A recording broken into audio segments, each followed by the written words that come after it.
Morning. Today, we're going to be talking about driving with awareness.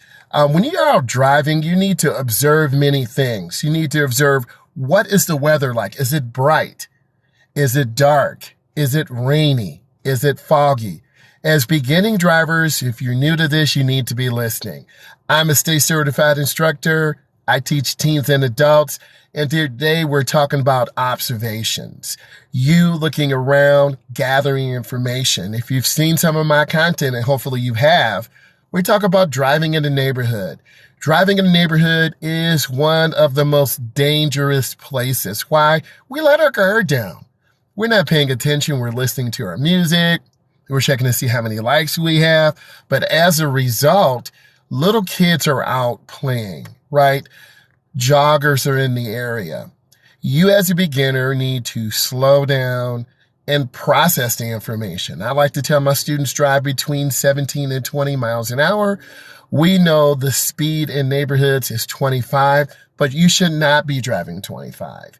You need to reduce your speed. You need to take your time and process information. The routes I like to take students on are in neighborhoods where we're making right turns, we're making left turns, we're backing in driveways, we're doing 3-point turnarounds. We are really making those good decisions to really learn the environment. 25 miles or less away from home is the most dangerous time. Why? We let our guard down. And when you let your guard down, you're going to be more likely to have distractions. You won't really be paying attention to the things you need to be paying attention to. And as a result, you could run a light, you could have an accident, and you may not really be aware of your environment. Here's some other tips and tricks and hacks that I can give you. A lot of beginning drivers tend to look down. You look down at the steering wheel to make sure the wheels are straight. You look down at the speedometer to make sure you're driving at a safe speed. But as a result, you're going to miss the environment in front of you. Little kids are out playing, right? Drawing on the sidewalk, making happy little faces. But as a result, you as a driver have to be ready for them. You're going to have people backing out of their driveways. And you got to really be careful to understand a lot of those dangers. Next, you're going to have trouble with the gas and brake pedal. If you wear really thick shoes, you're going to slam that gas and slam the brake. As a result, you want to take your time. You want to learn how to balance that pressure on the brake and that pressure on the gas pedal. You have to be very passionate and want to learn. When you first drive, it's going to be very sloppy. It won't be a lot of excitement in the beginning because you're learning the rules. You're new to the road. Family, and I call all of you family because if you really enjoy my content, drop a like. Look at my content. But I teach driver's education. And I'm very passionate about driving because it is a tool that will transform you into adulthood. And when you're transformed into adulthood, your peers, your caregivers will say, wow, Shaniqua, we really see you being a good driver. We see you being responsible. And those things can change lives. Another thing I need you to be aware of when your friends are driving, awareness of the surroundings.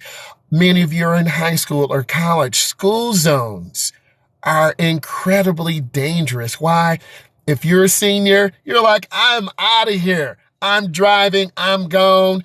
But as a result, you have the freshmen coming in, right? Those freshmen are coming in. They are not even sure of themselves. They're not even sure where their locker is. They're going to walk across the road. Seniors, slow your roll a little bit, right?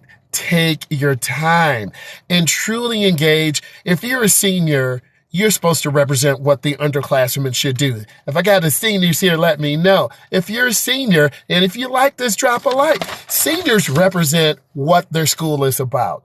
Seniors represent what the underclassmen should do when you're driving. Because you want to be that role model. You shouldn't be speeding through parking lots. You should park between the lines, right? Because you want to say, wow, hey, I'm a senior.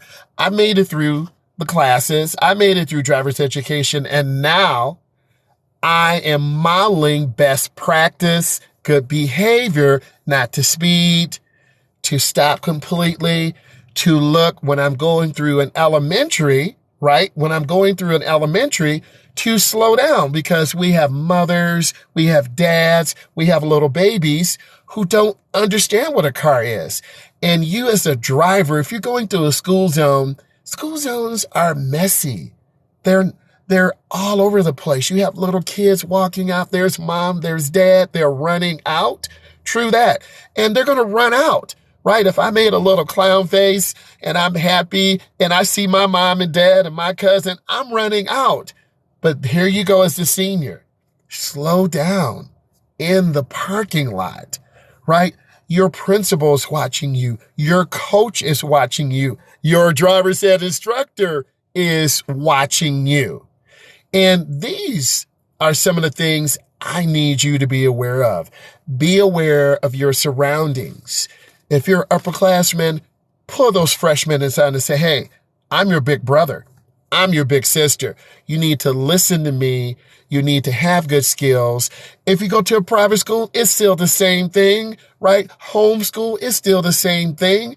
You're out there on the road. You want to be safe, right? You want to do your best work. If you're liking this, drop some likes, drop some comments, right? Show me that this brings you value. I'll come on more. I'll do my best to bring you good information. And so as we close, don't look at the speedometer. If you're upperclassmen, model good behavior to your lowerclassmen, those freshmen, sophomore, junior. You know, they're going to have their parents driving them. Who's that senior in that truck? Oh, that's John. He's a really good driver. Wow. Oh, who's that young lady? She yielded for me and let me cross. Wow. The crossing guards. How are you? The crossing guards. Their job is to put that stop sign in your face. You feel me? So learn from those things. I want to say thank you. I love you. I will talk to you later. Bye.